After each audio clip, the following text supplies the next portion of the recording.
We are back at Walk-Ons in time for one final round of Ask the Coach, as Coach will answer questions from our audience, also from the Royal Courts Roundtable and social media. And we're going to start with Joey from our Royal Court. So how hard is it, with the offseason being as long as it is, to keep the momentum from a successful season like this to roll into next season? No, we got to pay attention to that. There's a lot of good things happening soccer-wise in the city, and we probably need to pay more attention because of the length of time that we don't, have activity.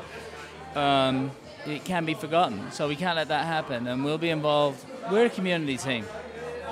We intend to be involved in the community and get all these people involved in the efforts that people, that non-profits and everybody else do throughout the year, and make sure that we're a part of that and people know who we are and that we can contribute to them during the year. And I think that's the best way to go and do it. And obviously, be better at letting people know what we're doing. We do a lot of stuff, and I've said to you before, we're not very good at letting people know what we do, and we'll be better at letting them do it this year. It's going to be a good probably 8 months before these kids are back in town, maybe 7.5, 8 months before we get it going. We have a reserve team, but we play in a local league here just to develop players throughout the year. That'll be going on, but we'll be strategizing for that. We've got a great platform, great foundation going forward. Bringing the community together is starting to happen. That is critical for the city, that we bring the soccer community together and move forward as a unit, and we're focused on that going forward. All right, we got another question from here in the audience, and this is Jeff from the Royal Court. First off, I want to say that Tyler Mitchum was robbed of MVP this year for us. My question is, where does this Jesters team rank all-time among the other teams we've had over the years? Number one. Now, not just on talent, but on their absolute desire to do everything right, to prepare themselves to win games, and their desire to perform. I mean, we had a team 3 years ago that was very talented and very good, and we love them to death. But I think this one just overall brought everybody together with the intangible that it takes to go unbeaten during the season, and maybe go on and win something else. It didn't work out, but they really put, when it came to decision-making outside of when I was around training or game-wise, they made good decisions about what was the next thing on the agenda. Training next morning, travel to Chattanooga, travel here, and they did everything so well. They really, really brought what's over and above, which helped them to overachieve. That's very seldom, and it's special when you get that. You can talk about great players and this, that, and the other. It's really that special ingredient that they had, and we'll build on that for the future. We've got some questions from the Royal Courts Roundtable, and this is from Benji Haswell. Wants to know, is there any progress towards a soccer-dedicated stadium in the city? He also talks about expenses being shared with the rugby team here, New Orleans Gold Pro, but obviously that's got to be a dream of yours at some point. Yeah, no, it'd be fantastic. Let's be honest about it. The game is coming.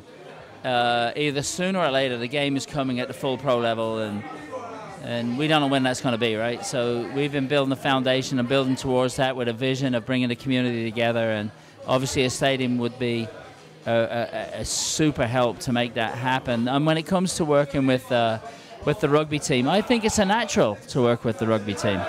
The rugby's where we were 20, 25 years ago, but I think their growth will probably be more expedient than ours was, because of the fact that the way social media and different things work this day and age, as compared to maybe 15, 20 years ago. So yeah, of course we'll work with the rugby team, and we need to work together towards common goals, and it needs to be a community fair, and everybody put their their personal stuff down and get on with it, and let's move forward and do this. Yeah, I agree with you. Well, yeah. Along those lines, this question from Terry Allen Haynes, who wants to know what the future of soccer in New Orleans is. Yeah, well, I would hope, and we would work towards it, is that we're going to have full-time professional soccer here, and we're going to have the NPSL level, and we're going to have academies, and we're going to have everybody coming together. We're going to have fans coming together, and it's going to take that to make it work at the highest level. What we can't have is people just saying, oh, I'm not going to get involved in this because I have this little piece of turf, or I'm going to get involved in that because I have this little piece of turf. You got to put all that aside. It's got to come together. It's happening. We can do it. It's got to come together. And obviously, we wouldn't be working at this level that we are right now just to stall. you know, just to have the status quo. We've got to move. I mean, obviously, that's what drives all of us, is to move forward and bring bigger things to town. So I would say, yes, we're focused on that, and we're moving gradually towards those things. So that is the future. Our final question is kind of going back into your past. This is from Jamie Midgley, who wants to know, when did Kenny first have a dream to build a football team? I suppose it goes back to about 2002 and 2003. You know, I'm a former League of Ireland player. I played in Shelburne. And back then, those League of Ireland teams didn't have academies. And then I came here, and I was fortunate enough to play in college and, you know, go on to be a director of coaching of a very big, successful club, Lafreniere Soccer Association. And at that point, I was getting old, and I was looking at it, I said, there was no avenue, there was no place to go for our players.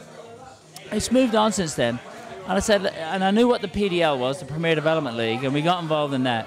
And that was to help our young players move on. And the dream actually built on from there. Now we had Katrina, and we had different things happen, and it stalled everything for us. And then when Dana took it over, when it was like dying and there was not, you know, there wasn't anything there, we rebranded as the Jesters with a really looking towards a bright future. And look, for Jamie and everybody else, no matter what else we do, nobody is more important than our fans. Nobody. And I will say that day in, day out. Every decision we make, we've got to make good business decisions, we've got to go make player decisions, but no one's more important than our fans. And for him, we've got to keep driving it forward, because that's what they want as well. So we've got to keep driving this ship forward. Well, thanks to everyone who participated this week and throughout the season. We really had a great bunch of questions talking about soccer, not only here in New Orleans, but around the world. Well, Kenny's got some more questions coming his way.